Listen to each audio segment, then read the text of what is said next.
What's going on, everybody? Thanks for tuning back in. Today, I would like to talk about competition and the relationship with ego. Being competitive is an okay thing, and it depends on what your goal is.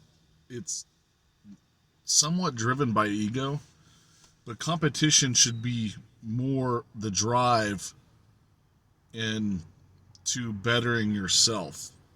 You are your own enemy unless you make yourself your friend, right? You you want to love yourself. You have to love yourself before you can love others. And competition is kind of like the fight or flight. It's an ego driven reaction to stuff like you want to beat somebody else. But what you should be using competition for is to beat yourself to become better, your better self, right? Not trying to like quote unquote make somebody else lose. The competition should be bettering yourself and bettering others. Healthy competition is, I believe it's okay because it creates some sort of drive. Because if you have no drive, then it would be very difficult to create a lot of action.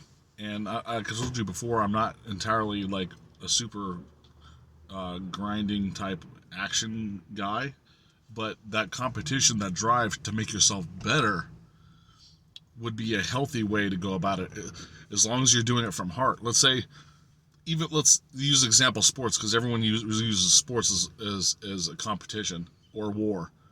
Sports, let's say if you're playing basketball, you're trying to beat the other team, but why are you doing that?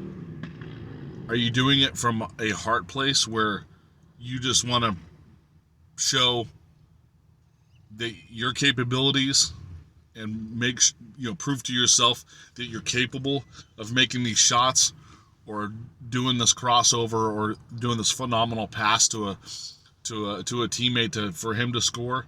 Are you doing it for are you doing it for the team to be as one and try to find yourself? Are you finding yourself by playing basketball? Or are you doing it just to have fun? You just think of it as a game, which is what it is. But that competitive side it should be trying to find yourself. That's going to be like a spiritual path to competition, right? Even in sports, when I was playing basketball and baseball, I was always searching for something. And it was always magic that I was searching for. For some reason, the ball was being pitched to me, I was looking for that magic location of where I'm going to hit that ball coming off the bat. Like, I would try to instinctively use magic in my mind, or like reality, to like, if I'm going to connect this bat right here, I'm going to crack the baseball out in the outfield, and I want to place it in a certain spot. And I land up doing that a lot. Like, if I wanted to hit the ball a certain direction coming off a pitch, no matter if it was a curveball or not, I felt like I was using some sort of intuitive instinct magic to hit that ball to make it go that direction. Now, with a lot of practice, I guess you could start controlling it easier.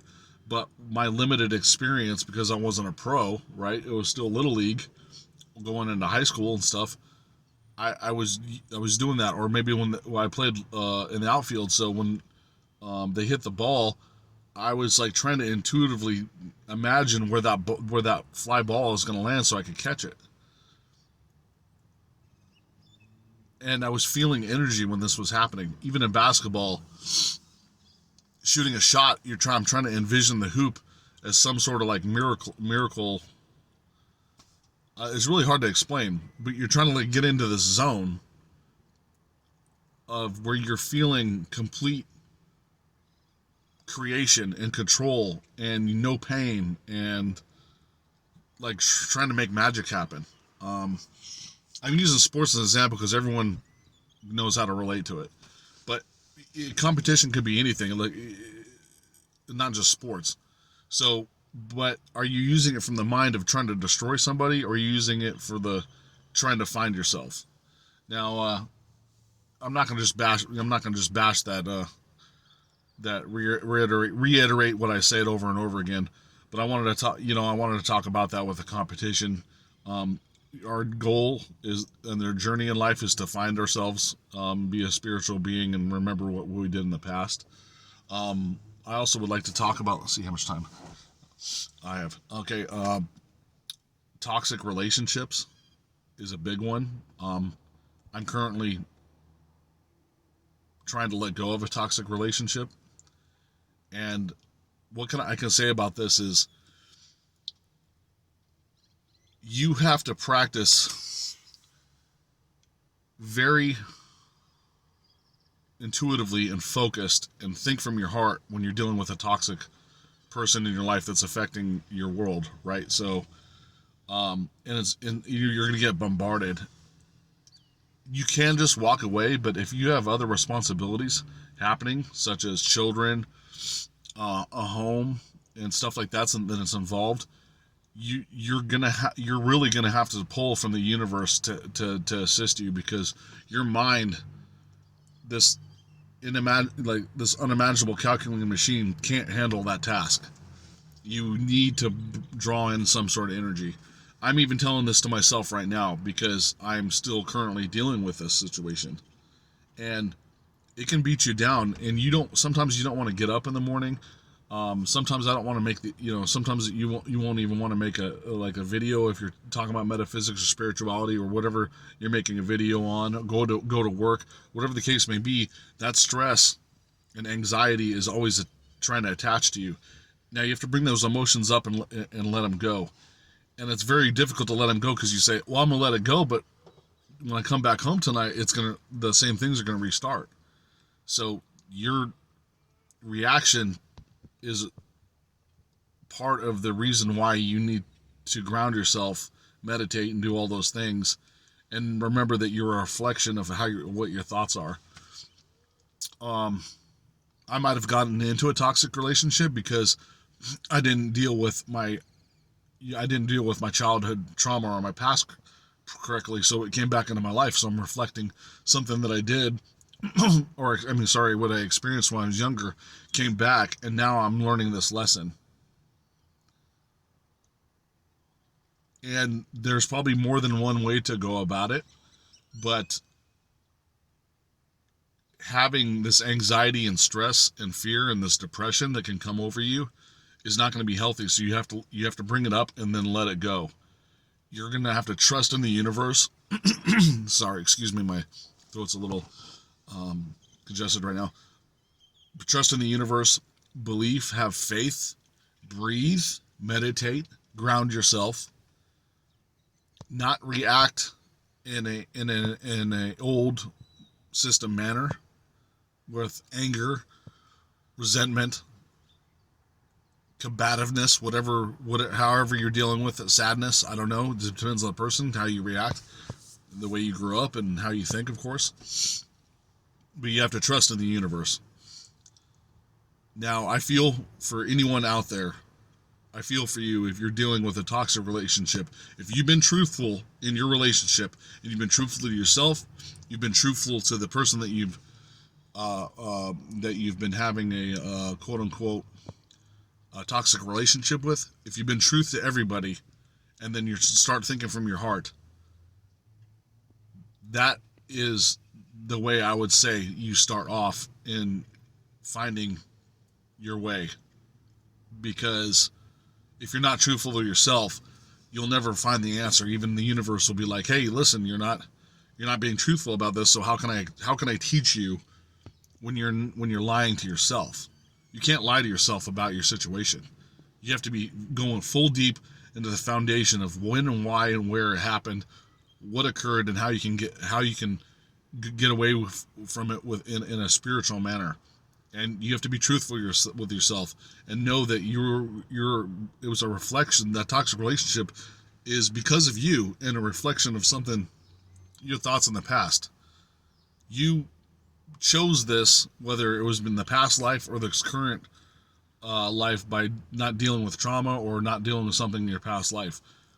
So now you're learning, your spiritual path is to learn how to deal with this, if that makes any sense.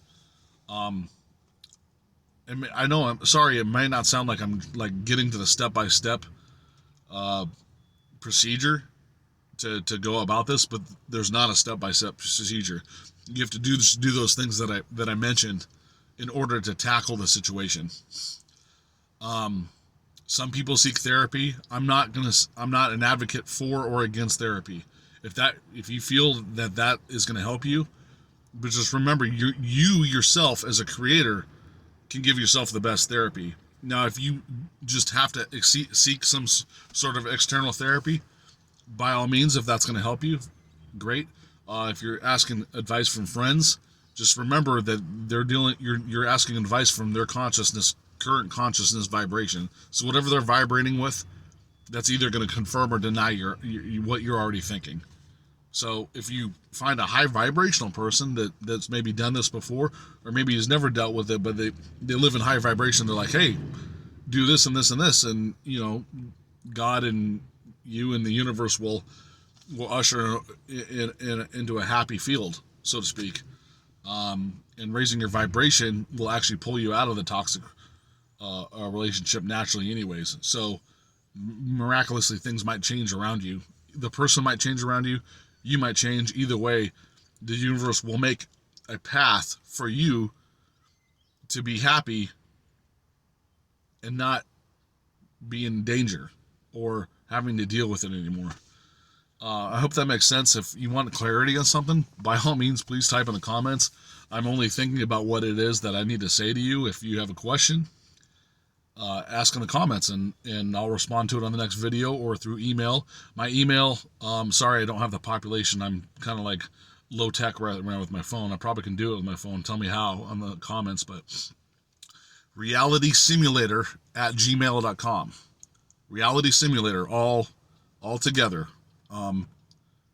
It's all lowercase, I believe. I don't know if lowercase or uppercase matters, but realitysimulator@gmail.com is my email for the YouTube channel. So feel free to email me a question or maybe a response to the videos, or write in the comments a question, and I'll try to bring it up in the next video, or I'll email you back.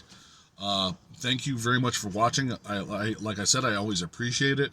You guys have a great day. Keep up your spiritual journey, and see you in the next video.